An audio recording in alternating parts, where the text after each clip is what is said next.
ಗೌರಿಶಂಕರ್ ಹಸ್ತಕ್ಷೇಪ ಮಾಡಂಗಿದ್ರೆ ಅವ್ರೇನ್ ಮಾಜಿ ಮುಖ್ಯಮಂತ್ರಿ ಅಂದ್ರಿ, ಮಾಜಿ ಮಂತ್ರಿನೇನ್ರಿ?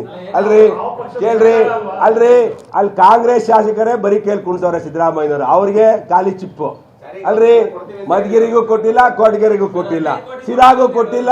ಕೇಳ್ರಿ, ಸಿರಾಗೂ ಕೊಟ್ಟಿಲ್ಲ. ತಿಪ್ಟೂರವರು ಆ ಶಾಸಕರೇ ನಂದೇನು ಕಲ್ಯಾಕ್ ಮಾಡೋದು, ತಿಪ್ಟೂರ್ ಒಂದು ಕಾಣಿಸ್ತಿಲ್ಲ ಇಲ್ಲಿ. ತಿಪ್ಟೂರವ್ರು ಹೇಳಿದಾರೆ ನಾನು ಬರೋದೇ ಇಲ್ಲ ಅಂತ ಅಲ್ಲಿ ಬಾಯ್ಕಾಟ್ ಮಾಡಿದ್ದಾರೆ. ಗುಬ್ಬಿ ವಾಸಣ್ಣನ್ ಕೇಳಿ ಹೇಳ್ತಾರೆ, ಹಿಂದೆ ಸರ್ಕಾರ ನಮ್ಗೆ 100 ಕೋಟಿ ಕೊಟ್ಟಿತ್ತು, ಅವ್ರನ್ನೇನೋ ನಮ್ಗೆ ಸಪೋರ್ಟ್ ಮಾಡಿದ್ರೆ ಯಾವುದೋ ಒಂದು ರಾಜ್ಯಸಭಾದಲ್ಲೋ ಏನೋ ಅಂತ ನನಗೆ ಗೊತ್ತಿಲ್ಲ. ಅದು ಬಿಟ್ಟರೆ ವಾಸಣ್ಣನಿಗೆ ₹1 ಕೊಟ್ಟಿಲ್ಲ. ಮಂತ್ರಿ ಮಾಡ್ತೀನಿ ಅಂತ ಕರ್ಕೊಂಡೋಗಿ ಅವ್ರನ್ನೇ ಮಂಗನ್ ಮಾಡಿಬಿಟ್ಟಿದ್ದಾರೆ. ಇವತ್ತು ಎಲ್ಲರೂ ಕೂಡ ಈ ಕಾಂಗ್ರೆಸ್ ಸರ್ಕಾರ ಬಂದ ಮೇಲೆ ಬಿಟ್ಟಿ ಭಾಗ್ಯದ ಹುಂಗಲಿ ಇವತ್ತು ಇಡೀ ರಾಜ್ಯವನ್ನ ದಿವಾಳಿ ಮಾಡಿಟ್ಟಿದೆ. ಅದರಿಂದ ಸಿದ್ದರಾಮಯ್ಯನವರು ನಾವು ಹೇಳೋದಿಷ್ಟೇ, ನೀವೇ ಬರಬೇಡಿ ಸ್ವಾಮಿ. ಯಾಕೆ ಬರ್ತೀರಾ? ಜಲಜೀವನ್ ಮಿಷನ್ ಕೇಂದ್ರ ಸರ್ಕಾರದ ಹಣ, ಅದು ನಮ್ಮ ಸರ್ಕಾರ ಇದ್ದಾಗ ಆಗಿರೋ ಟೆಂಡರು. ಬೇರೆ ಉದ್ಘಾಟನೆ ಇನ್ನೊಂದು ಮೈನ್ಸು 20 ವರ್ಷದಿಂದ ಕಲೆಕ್ಟ್ ಆಗಿರೋದನ್ನ ಕೇಂದ್ರ ಸರ್ಕಾರ ಮತ್ತೆ ಮೈನ್ಸ್ ಸುಪ್ರೀಂ ಕೋರ್ಟ್ ಇಂದ ಆದೇಶ ಆಗಿದೆ, ಅಲ್ಲಿರುವಂತ ಡೆವಲಪ್ಮೆಂಟ್ ಕೊಡಿ ಅಂತ ಹೇಳಿ. ನೀವು ಯಾವ ಹಣ ಕೊಡ್ತಿದ್ದೀರಾ? ನೀವು ಖಂಡಿತ ಇರುತ್ತೆ. ಯಾವುದೇ ಯಾಕೆ ನಾನು ಹೇಳಿದ್ದೀನಲ್ಲ, ಮಾತಾಡ್ಲಿ. ನಾವು ಯಾವುದೇ ಕಾರಣಕ್ಕೂ ಹೋರಾಟವನ್ನ ಬಿಡಲ್ಲ. ಯಾಕೆ ಬರ್ತಾರೆ CM ಅವರು? ಕೇಳಿ, CM ಅವರು ಏನಾದರೂ ನಮ್ಮ ಕ್ಷೇತ್ರಕ್ಕೆ ನೀರಾವರಿ ಯೋಜನೆಗೆ ಹಣ ತಂದು ಕೊಟ್ಟಿದ್ರೆ, ರೈತರ ಪರ ಯಾವ್ದಾದ್ರು ಯೋಜನೆಗಳಿದ್ರೆ ಖಂಡಿತ ಇವತ್ತು ಕೂಡ ಮಧುಗಿರಿ, ಕೊರಟಗೆರೆ ಮತ್ತೆ ಬೆಳ್ಳಾವಿ, ಕೋರಾ ಕೆರೆಗಳಿಗೆ ಘೋಷಣೆ ಮಾಡಲಿ. ಖಂಡಿತ ನಾವು ಹೋರಾಟವನ್ನು ಹಿಂದೆ ತಗೊಳ್ತೀವಿ. ಯಾರು ಏನು ಸೋಮಣ್ಣ ಅವ್ರ ಕರೆ ಮಾಡಿದ್ರೆ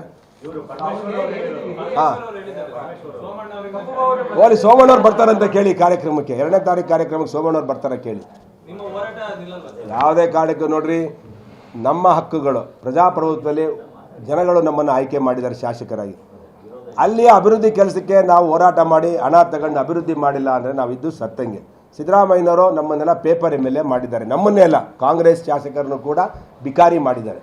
ಅಂದರೆ ಅವರಿಗೆ ಯಾವುದೇ ಒಬ್ಬ ಶಾಸಕ ಮುಖ ಎತ್ಕೊಂಡು ಅವನ ಗ್ರಾಮಗಳಿಗೆ ಹೋಗೋ ಆಗದಿರೋಂಥ ಪರಿಸ್ಥಿತಿಯನ್ನು ಸಿದ್ದರಾಮಯ್ಯನವರು ನಿರ್ಮಾಣ ಮಾಡಿದ್ದಾರೆ.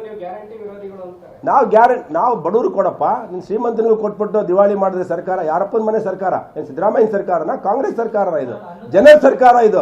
ಜನ ಆಯ್ಕೆ ಮಾಡಿದ್ರು 136 ಕಾತರ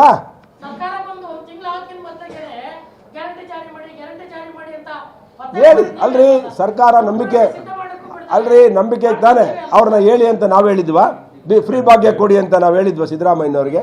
ಹಣದ ಪರಿಸ್ಥಿತಿ ನೋಡ್ಕೊಂತಾನೆ ಯೋಜನೆಗಳನ್ನು ಅನುಷ್ಠಾನ ಮಾಡಬೇಕು. ಕೇಳ್ರಿ, ನಿಮಗೆ ಗೊತ್ತಿಲ್ಲ ಈ ನೀರಾವರಿ ಯೋಜನೆಗಳು ಯಾಕಾಗಲ್ಲ ಅಂತ ಹೇಳಿದ್ರೆ, ನೆನೆ ಒಂದು ಪತ್ರಿಕೆಯಲ್ಲಿ ಸ್ಟೇಟ್ಮೆಂಟ್ ಬಂದಿತ್ತು. ರಿವ್ಯೂ ಮೀಟಿಂಗಲ್ಲಿ ಇವರು DK ಶಿವಕುಮಾರ್ ಅವರು ತಗೊಂಡಿದ್ರು 2 ಲಕ್ಷ ಕೋಟಿ ಅನುದಾನವನ್ನ ಹಿಂದಿನ ಇರುವಂತ ಕಾಮಗಾರಿಗಳಿಗೆ ಹಣ ಕೊಡಬೇಕು. ಬಜೆಟ್ ಅಲ್ಲಿ ಕೇವಲ 16,000 ಕೋಟಿ ಇಟ್ಟಿದ್ದಾರೆ. 1.25 ಕೋಟಿ ನಾನು ಎಲ್ಲಿಂದ ಕೊಡೋದು ಅಂತ ಹೇಳಿ ನಾನು ಹೇಳಿರೋದಲ್ಲ, ಉಪಮುಖ್ಯಮಂತ್ರಿಗಳು ನೀರಾವರಿ ಸಚಿವರು ಹೇಳಿರುವಂತ, ಬೃಹತ್ ನೀರಾವರಿ ಸಚಿವರು ಹೇಳಿರುವಂತ ಹೇಳಿಕೆಗಳನ್ನ ನಾನು ಪತ್ರಿಕೆಯಲ್ಲಿ ಓದಿದ್ದೇನೆ. ಈ ಸರ್ಕಾರ ದಿವಾಳಿ ಆಗಿದೆ ಅಂತ DK ಶಿವಕುಮಾರ್ ಅವರು ಹೇಳಿದ್ದಾರೆ. ಇನ್ಯಾರು ಸರ್ಟಿಫಿಕೇಟ್ ಕೊಡಬೇಕು? ಉಪಮುಖ್ಯಮಂತ್ರಿಗಳು, KPCC ಅಧ್ಯಕ್ಷರು.